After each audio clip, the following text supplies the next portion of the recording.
Hello बच्चों।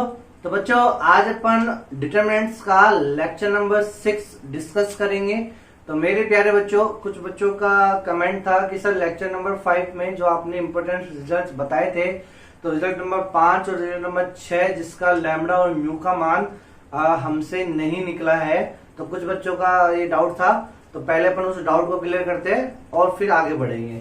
तो बच्चों रिजल्ट नंबर 5 जो था अपने पास, या इम्पोर्टेंट जो पॉइंट्स था 5, तो अपने पास था बच्चों 111 ए बी सी, ए पे घात 4, बी पे घात 4 और सी पे घात 4। इसका आंसर अपन को लिखना था बच्चों।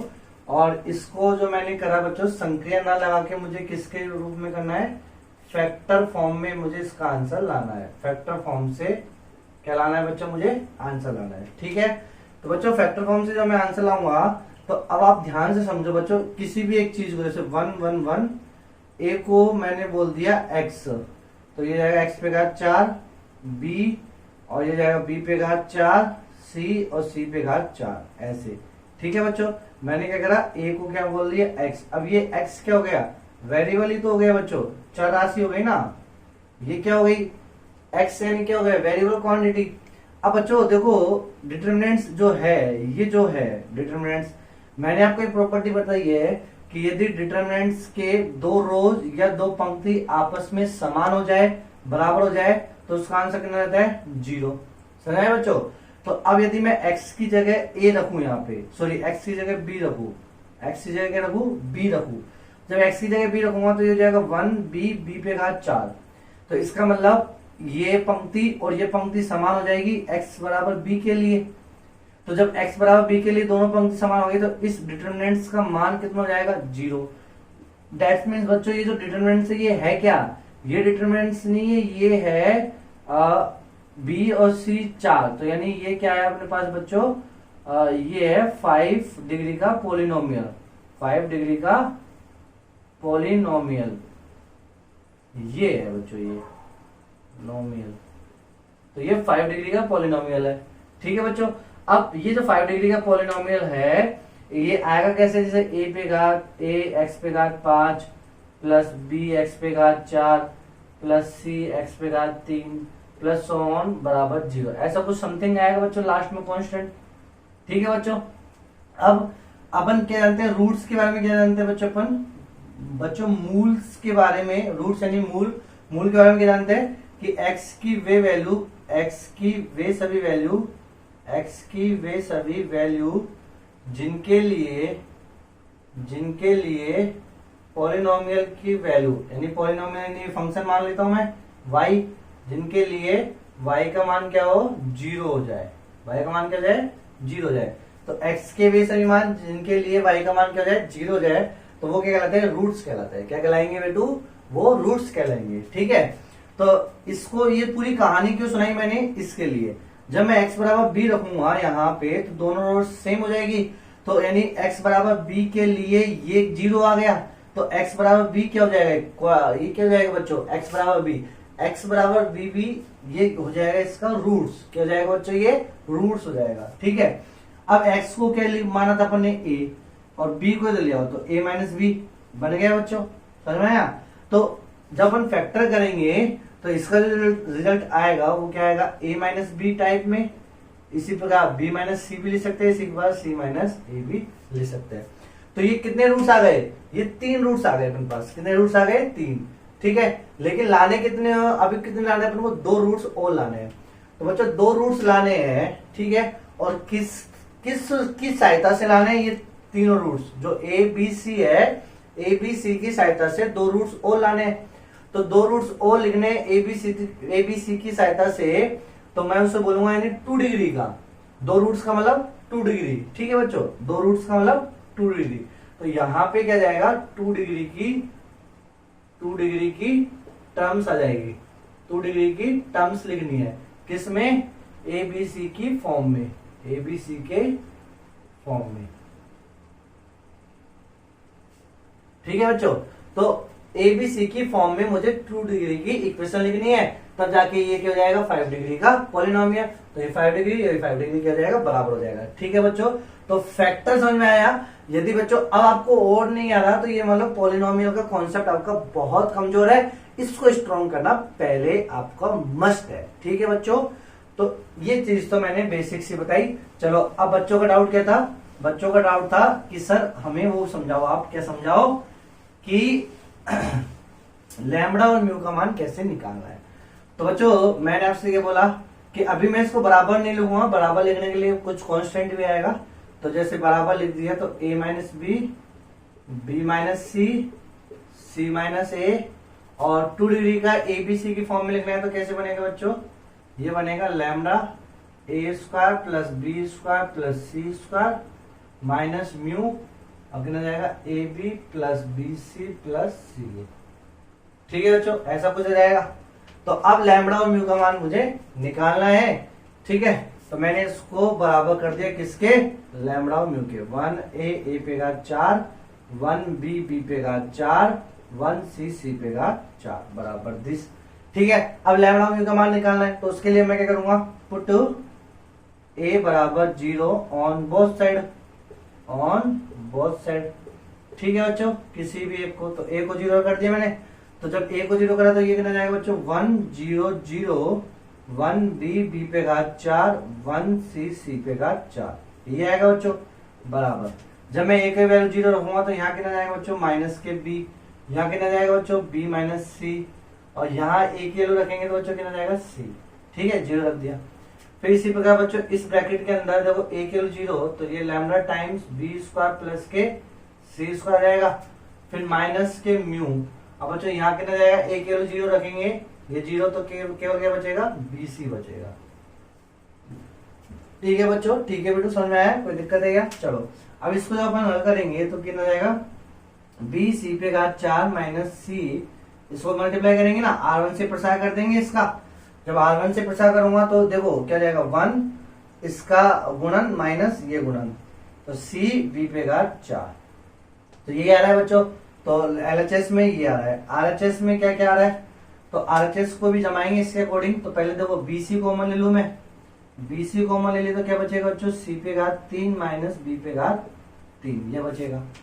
अब बच्चों देखो BC सी पे घात 3 माइनस बी पे घात 3, इसको अपन को लिखना है तो क्या लिखेंगे अपन, इसको लिखेंगे सी माइनस के बी। फॉर्मूला होता है A cube minus B cube का, तो A cube minus B cube का फॉर्मूला क्या होता है, A minus B A square plus B square plus A square plus A B plus B square. अरे बच्चों A cube minus B cube का formula क्या होता है, A minus B A square plus A B plus B square, ये होता है formula.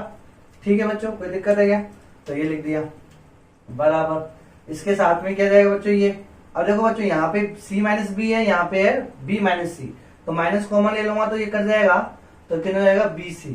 ठीक है, या माइनस को इसको अंदर मल्टीप्लाई कर दो तो क्या बचेगा बी सी और c माइनस बी, ये रहेगा, माइनस अंदर चला गया c माइनस बी। और यहाँ क्या आएगा बच्चों lambda times B square plus C square minus mu time B C. ठीक है बच्चों, समझ में आया, कोई दिक्कत है क्या। अब देखो B C C minus B, B C C minus B cancel out हो जाएगा। अब क्या बचेगा अपने पास, तो इसको मैं वापस से यहां से इरेज कर देता हूं। तो बच्चों अब अपने पास आ जाएगा यहाँ, तो LHS में बचेगा C square plus C B plus B square is equal to, RHS में क्या बचेगा बच्चों अपने पास, lambda times B square plus C square minus mu times B C, ये बचेगा। अब बच्चों देखो C square plus B square, C square plus B square, तो इसको मैं इधर ले आऊं।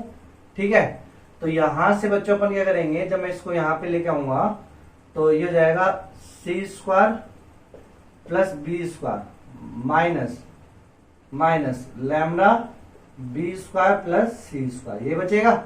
और बच्चों यहाँ पे अपन क्या करेंगे, सी बी सी बचा है, ये बी सी है, और इस माइनस को इधर लेंगे तो प्लस के mu B C is equal to 0, 0 हो जाएगा बच्चों। सब RHS के सारे टर्म्स को इधर लिया यार। अब यहाँ बच्चों देखो क्या कॉमन आ रहा है, B square plus C square common आ रहा है, तो B square plus C square common लिया तो क्या बचेगा यहाँ पे 1 माइनस लैम्बडा, ये बचेगा। फिर यहाँ बच्चों क्या कॉमन आ रहा है, बी सी कॉमन आ गया, तो अब क्या बचेगा बच्चों 1 प्लस के म्यू इज इक्वल टू 0, ये बचा। अब बच्चों देखो मैंने आपको एक चीज सिखाया है या आपके सर ने आपको चीज सिखाया है 11th क्लास में कि दो फंक्शन है आपके पास, एक फंक्शन ये रहा, एक फंक्शन ये रहा, एक फंक्शन एफ प्लस एक फंक्शन जी बराबर 0 ऐसे दे रखा है, ठीक है। एक फंक्शन एफ है प्लस एक फंक्शन जी है, प्रोडक्ट नहीं है, प्लस है इनके बीच में। तो ये रिलेशन कब पॉसिबल है, ये रिलेशन कब संभव है, ठीक है, कि दो फंक्शनों का एड 0 कब, जब when एफ बी 0 एंड लगेगा ना, बेसिक प्रोडक्ट होता है तो क्या लगता है और, ठीक है। एफ बी 0 एंड जी भी क्या होना चाहिए, 0 होना चाहिए, तब जाके क्या होगा बच्चों ये कंडीशन फुलफिल करेगी। तो फंक्शन एफ यानी ये 0 होना चाहिए, तो ये 0, बी और सी तो 0 है ही नहीं, तो किसकी वैल्यू रखू कि 0 जाए, तो लैम्बडा की वैल्यू 1 रखूंगा, तो लैम्बडा की वैल्यू 1 रखूंगा तो ये क्या हो जाएगा, एफ 0 जाएगा बच्चों, ठीक है। इसी प्रकार यहाँ पे बोलो इसको 0 करना है तो क्या रखूंगा, एंड म्यू की वैल्यू क्या रखूंगा, -1 रखूंगा, म्यू की वैल्यू क्या रखूंगा -1, तब जाके क्या होगा ये 0। तो लैम्बडा की वैल्यू 1 और म्यू की वैल्यू -1 आएगी, तब जाके क्या हो जाएगा बच्चों ये फुलफिल हो जाएगी कंडीशन, ठीक है बच्चों। तो इस प्रकार अपन को प्रूफ करना है। तो जो बच्चे ने डाउट पूछा तो I think you are satisfied for this doubt, ठीक है बच्चों। अब आपको क्या करना है, अब आपको लाइक जरूर करना है और सब्सक्राइब करना है चैनल को, ठीक है बच्चों। इतना सा काम आपको करना है क्योंकि मैंने आपका डाउट को क्लियर किया है। चलो बच्चों डाउट तो क्या बच्चों ऐसे भी क्लियर करेंगे, अपनी ड्यूटी ही यही है। तो बच्चों अब सेकंड जो था रिजल्ट नंबर 6, उसमें लैम्बडा की वैल्यू 0 आ रही है, म्यू की वैल्यू -1 आ रही है, तो वो भी आपको सेम ऐसे ही करना है, ठीक है। कोई दिक्कत है आप कर सकते हो इजिली। तो फाइनल आंसर क्या आएगा अपने पास, जो अपने पास था 1a square 1b square 1c square is equal to a minus b minus c minus a, और लैम्बडा की वैल्यू 1, तो लैम्बडा की वैल्यू 1 है तो बच्चों कितना जाएगा a square plus b square plus c square, और म्यू की वैल्यू -1 है तो माइनस कितना जाएगा +1, ab plus B C plus C है। तो ये इसका आंसर हो गया, ठीक है बच्चों। कोई दिक्कत है क्या, ओके। एंड दूसरा जो था बच्चों अपने पास 1 a square B square C square, a पे घात 3 b पे घात 3 और c पे घात 3। बच्चों ये जो क्वेश्चन है ये भी क्या है बच्चों अपने पास, देखो ये भी 5 डिग्री का पॉलिनोमियल है, जिसमें 3 डिग्री तो अपन तो ऐसे लिख लेना है a माइनस बी माइनस सी और c माइनस ए, ये रूट्स हो जाएंगे। इसी प्रकार अपन को लिखना है, लेकिन जो बाकी के 2 डिग्री है उसको ए बी सी के 2 डिग्री के पॉलिनोमियल में लिखना है। तो 2 डिग्री के पॉलिनोमियल में लिखना है तो अपन lambda a square plus B square plus C square minus के mu times A B plus B C plus C है। तो यहाँ पे बच्चों लैम्बडा की वैल्यू तो आ गई 0 एंड म्यू की वैल्यू कितनी आ गई -1 आ गई, ठीक है। अब इसको आप चेक कर सकते हो, तो आपके पास आंसर क्या जाएगा, ये कट जाएगा और क्या जाएगा A B plus B C plus C है। तो बच्चों ये क्वेश्चन आपके बुक में भी क्वेश्चन है, बुक का भी क्वेश्चन है ये। तो अभी मैं बुक के क्वेश्चंस कराऊंगा सारे, तो उसमें भी आपको ये डिस्कस करेंगे, उसमें अपन संक्रिया लगा के इसको प्रूव कर लेंगे, ठीक है मेरे प्यारे बच्चों। तो समझ में आ गया। अब अपन बात करेंगे बच्चों क्या, एप्लीकेशन ऑफ डिटरमिनेंट्स। बहुत इंपॉर्टेंट टॉपिक है एप्लीकेशन ऑफ डिटरमिनेंट्स। एक्सरसाइज 5 में अपन इसको मिस कर चुके थे बच्चा। अब अपन बात करेंगे सारणिक के अनुप्रयोग, ठीक है बच्चों। कहाँ का डिटरमिनेंट्स काम में आता है अपने पास। तो सारणिक के अनुप्रयोग में बच्चों जो पहला अनुप्रयोग होगा वो क्या होगा कि त्रिभुज का क्षेत्रफल निकालने में, त्रिभुज का क्षेत्रफल निकालने में किसका काम में लिया जाता है बच्चों, त्रिभुज का क्षेत्रफल निकालने में सारणिक की सहायता से भी अपन त्रिभुज का क्षेत्रफल निकाल सकते हैं। दूसरा जो एप्लीकेशन आएगी वो क्या आएगी बच्चों, 3 बिंदुओं के संरेख होने की कंडीशन, तीन बिंदुओं के संरेख होने की कंडीशन, संरेख होने का प्रतिबंध। 3 बिंदुओं के संरेख होने का प्रतिबंध भी अपन किससे निकालते हैं बच्चों, सारणिक के सहायता से निकालते हैं। ठीक है, तो ये भी क्या हो जाएगा, सारणिक के अनुप्रयोग हो जाएगा। भाई जो चीज अपन किसी की सहायता से कर रहे हैं तो वो उसका क्या हो जाएगा, एप्लीकेशन हो जाएगी। ठीक है बच्चों, सेम कहानी। एंड तीसरा जो है वो अपन चेक करेंगे क्या, दो बिंदुओं से होके गुजरने वाली रेखा का समीकरण। दो बिंदुओं से होकर गुजरने वाली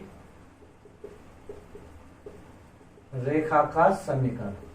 तो बच्चों अब अपने पास क्या है कि सारणिक के अनुप्रयोग, ये तीन अनुप्रयोग है। ठीक है, अब इनको अपन वन बाय डिस्कस करेंगे।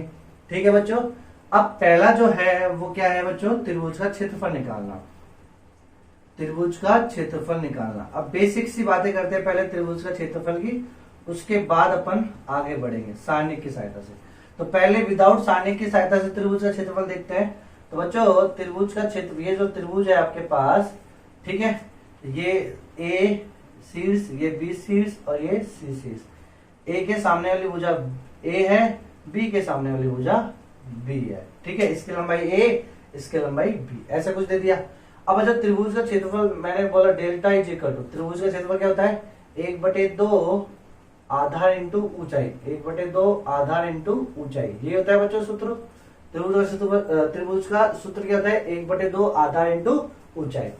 ठीक है, डेल्टा इज इक्वल टू 1/2, आधार तो हो गया ए, आधार तो क्या हो गया ए, लेकिन मुझे क्या लाना है, ऊंचाई। ऊंचाई क्या होती है बच्चों, ऊंचाई होती है परपेंडिकुलर टू द बेस, यानी ये वाली ऊंचाई, ये परपेंडिकुलर, यानी ये वाली जो ऊंचाई है ना बच्चों, ये तो साइड ए हो गई एम, तो जो एम है ना ये क्या है, ऊंचाई इंटू एम, एम क्या हो गई, ऊंचाई। ठीक है बच्चों, अब देखो यहां अपन क्या करना है बच्चों कि जो ये ए है ये साइड बी है और इसके बीच में मैंने एंगल ले लिया माना थीटा, ये बी और ए के बीच में एंगल क्या ले लिया, तो दो आसन भुजाओं के मध्य का कोण कितना ले लिया, थीटा। ये तो आसन भुजाएं हो गई ए और बी, ठीक है, एडजेसेंट साइड, तो इनके बीच में एंगल थीटा ले लिया। अब बच्चों मैं इसका कंपोनेंट करूंगा तो ये वाली लंबाई यानी एन सी, ये जो है ये तो जाएगी बी कोस थीटा और ये बोलो कितनी जाएगी, बी साइन थीटा।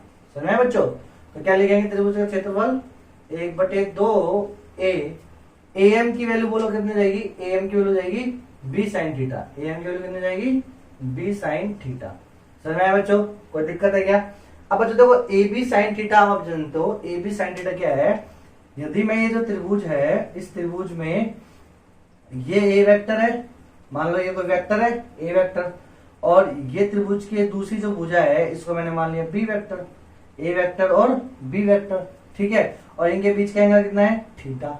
तो बच्चों जब मैं इनका क्रॉस प्रोडक्ट करूंगा ए वेक्टर क्रॉस बी वेक्टर, जब मैं दोनों के बीच में क्रॉस प्रोडक्ट करूंगा तो कितना आ जाता है बच्चों, A B sine theta N cap, ये आता है। दो सदिशों का क्रॉस प्रोडक्ट करता हूं तो क्या आता है, A B sine theta N cap. बच्चों ये चीज भी ध्यान रखना आप कि ये जो त्रिभुज की जो भुजाएं होती है ना, त्रिभुज की भुजाओं को अपन वेक्टर फॉर्म में रिप्रेजेंट कर सकते हैं, ठीक है, सदिश रूप में। तो ये जाएगा। अब बच्चों मुझे क्या निकालना है, मुझे तो ए बी साइन थीटा की वैल्यू निकालनी है, तो मैं क्या करूंगा, एन कैप दोनों पक्षों में क्या ले लूंगा, मापांक ले लूंगा, केवल मैग्नीट्यूड की बात करूंगा। तो A vector cross B vector का magnitude is equal to A B sine theta और एन कैप का मैग्नीट्यूड कितना होगा, एन कैप क्या होता है, इकाई सदिश होता है और इसका मैग्नीट्यूड कितना होता है 1, तो मैग्नीट्यूड 1 हो गया तो क्या हो जाएगा, तो ए बी साइन थीटा की जगह क्या लिख सकता हूं मैं, ए वेक्टर क्रॉस बी वेक्टर का मैग्नीट्यूड। ठीक है बच्चों, तो यहाँ डेल्टा इज इक्वल टू कितना जाएगा, 1/2 मापांक A vector cross B vector. Are you getting my point बच्चों। तो ये आपके पास सूत्र है और एक्सरसाइज 13 में भी मैं आपको इस चीज को एक्सप्लेन करूंगा वेक्टर में, ठीक है बच्चों। तो त्रिभुज का क्षेत्रफल अपन वेक्टर रूप में भी ऐसे प्राप्त कर सकते हैं, लेकिन मुझे तो निकालना है किसके है, सारणिक की सहायता से। तो ये नॉर्मल चीज मैंने आपको बताना जरूरी था जो सिखाया है, ठीक है बच्चों। अब अपन बात करेंगे सारणिक की सहायता से त्रिभुज का क्षेत्रफल कैसे निकालेंगे। चलो, सारणिक की सहायता से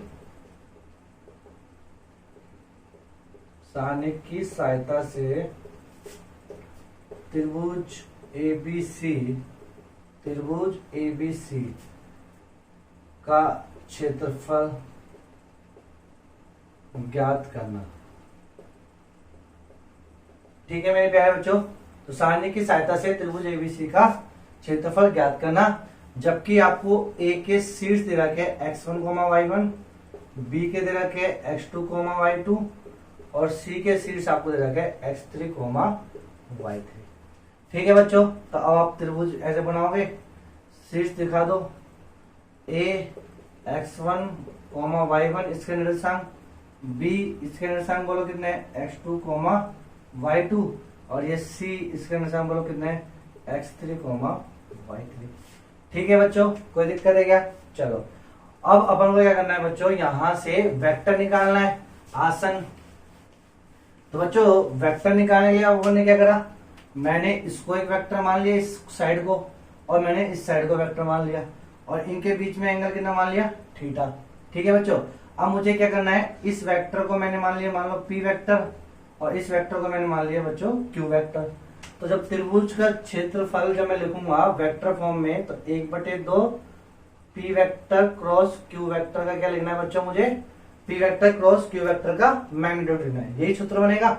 अब बच्चों यहां से p वेक्टर निकालना है, p वेक्टर क्या होगा, तो बच्चों p वेक्टर क्या होता है, p वेक्टर होगा a vector minus b vector, यानी a vector minus b vector. समझे बच्चों, यानी ये जो आपके पास एरो है ना, ये वेक्टर ऐसे है, अपन ऐसे माना है वेक्टर, तो इसका जो हेड है इस साइड है और टेल ये, तो हेड में से क्या घटाना है अपन को, टेल। ठीक है बच्चों, हेड में से क्या घटाना है, टेल, ए वेक्टर माइनस बी वेक्टर। तो क्या करेंगे, x1 minus x2 I cap, ये लिखते हैं बच्चों। फिजिक्स में खूब सीखा है आपने, यदि वेक्टर आपने मैथ में नहीं पढ़ा तो बच्चों 11th क्लास में फिजिक्स में वेक्टर आपको बहुत अच्छे से सिखाया आपके गुरुजियों ने। तो स्थिति सदिश निकालना है, जब दो बिंदु दे रखे तो आप क्या करोगे, जहां पे वो हेड जा रहा है उस बिंदु माइनस उसके टेल को सब्ट्रैक्ट करोगे, निर्देशांक को कोरेस्पॉन्डिंग x के x को, y के y को, तो x1 माइनस x2 का I cap plus y1 minus y2 j cap. तो बच्चों ये हो जाएगा आपके पास p वेक्टर। समझ में आया बच्चों? ऐसे मुझे q वेक्टर निकालना है, तो q वेक्टर कितना हो जाएगा बच्चों, x3 minus x2 I cap plus y3 minus y2 j cap. तो ये हो जाएगा इसका q वेक्टर। ठीक है बच्चों, अब मुझे क्या करना है, p vector cross q vector निकालना है। क्या निकालना है मेरे प्यारे बच्चों, मुझे p vector cross q vector. तो p vector cross q vector जब मैं निकालूंगा तो बच्चों क्या करेंगे अपन, इस प्रकार करते हैं अपन आई कैप जे कैप और के कैप, ये ले लिया, आई कैप जे कैप और के कैप। तो के कैप तो कितना जाएगा, 0 है इसमें, तो कोई बात नहीं। अब जो आई कैप की वैल्यू p वेक्टर लेना है तो क्या लिखेंगे, x1 माइनस x2, और ये कितना है y1 माइनस y2, और ये कितना है बच्चों 0, के कैप की वैल्यू। इसी प्रकार क्यू वेक्टर की लिखनी है तो क्या लिखेंगे, x3 माइनस x2 और y3 माइनस के y2 और 0। तो बच्चों यहां से जब अपन इसको हल करेंगे, तो बच्चों ये जब मैं इसको हल करूंगा तो ये 0 जाएगा, ये 0 जाएगा इसकी वजह से, तो के कैप की वजह से। देखो आई कैप जब अपन लेंगे तो दिस 0, इसका प्रोडक्ट 0 जाएगा। जे कैप जब मैं लूंगा बच्चों तो इसका प्रोडक्ट और इसका प्रोडक्ट 0 जाएगा। ठीक है, अब मुझे के कैप ही लेना पड़ेगा, तो के कैप में क्या जाएगा बच्चों, इन दोनों का प्रोडक्ट, यानी x1 माइनस x2 और y3 माइनस y2। ठीक है बच्चों, फिर माइनस, फिर इन दोनों का प्रोडक्ट, तो क्या जाएगा x3 माइनस x2 और y1 माइनस के y2। आगे गेटिंग माय पॉइंट बच्चों, तो ये अपने पास आ गया के कैप। ये क्या आएगा बच्चों अपने पास, p vector cross q vector. अब अपन क्या लेना है बच्चों, इसका मैग्नीट्यूड लेना है। तो p vector cross q vector का जब मुझे मैग्नीट्यूड लेना है तो बच्चों क्या हो जाएगा बच्चों, के कैप की वैल्यू कितनी जाएगी, 1 हो जाएगी। तो केवल क्या जाएगा अपने पास, x1 minus x2 y3 minus y2, फिर माइनस x3 माइनस x2 और y1 माइनस y2। ठीक है बच्चों, तो यहाँ पे अपन मॉड लगा देना है। अब बच्चों यहाँ पे देखना, जब अपन इसको हल करेंगे x1 y3 minus x2 y2, फिर इसी प्रकार बच्चों यहाँ से अपन x3 y1, जब मैं इसको हल करता हूँ तो देखो क्या जाएगा अपने पास, प्रोडक्ट जब मैं करूंगा तो x1 y3, ठीक है बच्चों। फिर यहाँ क्या जाएगा माइनस के x1 y2, समझ आया बच्चों, ये आया। चलो फिर उसके बाद क्या है बच्चों, माइनस के x2 y3, माइनस के x2 y3, फिर minus minus plus x2 y2, ठीक है बच्चों। सर ये कोई दिक्कत है क्या, दोनों को गुना करना है ना बच्चों। अब बोलो x3 y1 और माइनस है तो माइनस हो जाएगा, माइनस x3 y1। फिर बच्चों क्या आएगा x3 माइनस y2, और यह क्या है माइनस, तो माइनस माइनस प्लस, तो प्लस x3 y2, ठीक है बच्चों। फिर ये क्या आ जाएगा माइनस के x2 y1, तो माइनस माइनस प्लस के x2 y1। फिर बच्चों माइनस x2 और माइनस, तो माइनस माइनस प्लस, तो x2 y2, और यहाँ क्या आ जाएगा माइनस, तो माइनस x2 y2, ठीक है बच्चों। तो ये आ गया अपने पास। अब जब हम इसको सिंप्लीफाई करेंगे तो यहाँ से बच्चों देखो x minus x2 y2 plus x2 y2 cancel out हो जाएगा, तो क्या बचेगा अपने पास x1 और ये जाएगा y3 माइनस के y2, ठीक है बच्चों। फिर मैंने क्या कॉमन ले लिया, माइनस x2 कॉमन ले लिया, तो क्या बचेगा y3 प्लस के और माइनस के y1, ये बचेगा बच्चों, यहाँ से h2। फिर x3 कॉमन ले लिया प्लस के, तो क्या बचेगा बच्चों y2 माइनस के y1, y2 माइनस के y1, और ये मापांक, समझ में बच्चों। तो बच्चों देखो इस चीज को मैं कैसे लिख सकता हूँ, यहाँ जब ये है ना बच्चों, तो इसको मैं ये रिजल्ट सेम ऐसे कैसे क्या आ जाएगा बच्चों, x1 y1 1, x2 y2 1 और x3 y3 1, ये सेम रिजल्ट बच्चों जब अपन इसको हल करेंगे तो ऐसा ही मिलेगा। देखो x1 y2 माइनस y3, अब यहाँ बच्चों क्या है, देखो यहाँ है y3 माइनस y2 और यहाँ आएगा y2 माइनस y3, तो माइनस कॉमन ले लेंगे तो ये क्या लग रहा है बच्चों, मोड लग रहा है ना, तो मोड लग रहा है तो बच्चों मोड माइनस को क्या कर देगा, प्लस कर देगा, ठीक है कोई दिक्कत नहीं है। फिर यहाँ से आप एक्सपेंड करोगे माइनस x2, फिर क्या आएगा बच्चों y1 माइनस y3, और यहाँ उल्टा आ रहा है तो यहाँ से ही माइनस कॉमन ले लो, यहाँ से ही माइनस कॉमन ले लो, और यहाँ से ही माइनस कॉमन आएगा, फिर देखना प्लस हो जाएगा पूरा। तो यहाँ देखो x3, देखो x3 के साथ क्या है y1 माइनस y2, और x3 के साथ यहाँ कितना है y2 माइनस y1, और इसमें आ रहा है y1 माइनस y2, तो यहाँ से ही माइनस कॉमन ले लिया, यहाँ से माइनस कॉमन ले लिया, यहाँ से माइनस कॉमन ले लिया, पूरे में माइनस कॉमन आ गया, जिसका अपन ने मापांक लिया तो क्या आ जाएगा प्लस के। समझ में आया बच्चों। तो p vector cross q vector का जब मैं मोड ले लेता हूं तो क्या जाता है अपने पास, लास्ट में ये बन जाता है, ठीक है बच्चों। कैसे बना ये समझ में आया। यदि किसी बच्चों को डेरिवेशन नहीं आया है बच्चों तो डोंट वरी अबाउट दिस, आपको डेरिवेशन याद करना भी नहीं है, बस आपको तो वेक्टर फॉर्म में और ये फॉर्म में याद रखना है। तो बच्चों जब मैं इसको अब किस में लिखूंगा, यूजिंग डिटरमिनेंट्स, तो डिटरमिनेंट्स में जब मैं लिखूंगा इसको तो क्या लिखूंगा, डेल्टा इज इक्वल टू 1/2 और मापांक भी लगा दूंगा, ठीक है बच्चों। मापांक यानी मोड लगा दूंगा इसके ऊपर, पूरे पे मापांक लगा दो, चलो ठीक है।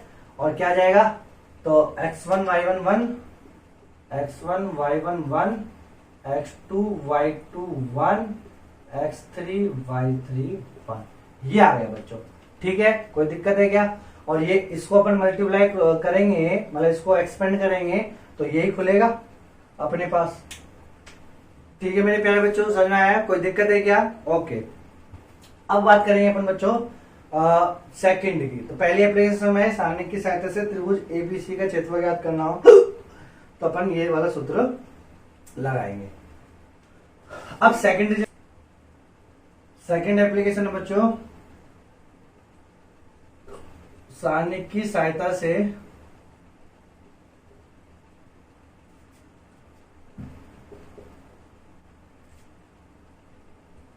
तीन बिंदुओं के संरेख होने की कंडीशन, तीन बिंदुओं के संरेख होने की कंडीशन, ठीक है बच्चों। तो सारणी की सहायता से तीन बिंदुओं के संरेख होने की कंडीशन को चेक करनी है। तो बच्चों तीन बिंदु संरेख होंगे जब तीनों बिंदु क्या हो, एक लाइन में हो, यानी x1, y1, x2, y2 और x3, y3। जब तीनों बिंदु एक ही लाइन में होंगे तो क्या हो जाएंगे, संरेख हो जाएंगे। अब बच्चों जब तीन बिंदु एक लाइन में तो उनसे क्या त्रिभुज बनेगा क्या, नहीं बनेगा। तो त्रिभुज का क्षेत्रफल कितना रहेगा 0, यानी 1/2 x1 y1 1, x2 y2 1 और x3 y3 1। ठीक है बच्चों, इसका मापांक की वैल्यू कितनी आएगी 0। तो अब हाफ को ले जाओ 0, तो क्या जाएगा बच्चों अपने पास x1 y1 1, x2 y2 1, x3 y3 1 बराबर क्या 0। जब बच्चों ये कंडीशन हो गई, ठीक है बच्चों, तो 3 बिंदु संरेख होंगे। यदि 3 बिंदु संरेख होंगे बच्चों, तो उनका डिटरमिनेंट कितना हो जाएगा 0। तो ये इसका आंसर आ जाएगा। ठीक है बच्चों, 2 बिंदु से होकर गुजरने वाली, तो 2 बिंदु, जैसे अब तीसरी एप्लीकेशन क्या है बच्चों अपने पास, 2 बिंदुओं से होकर गुजरने वाली रेखा का समीकरण।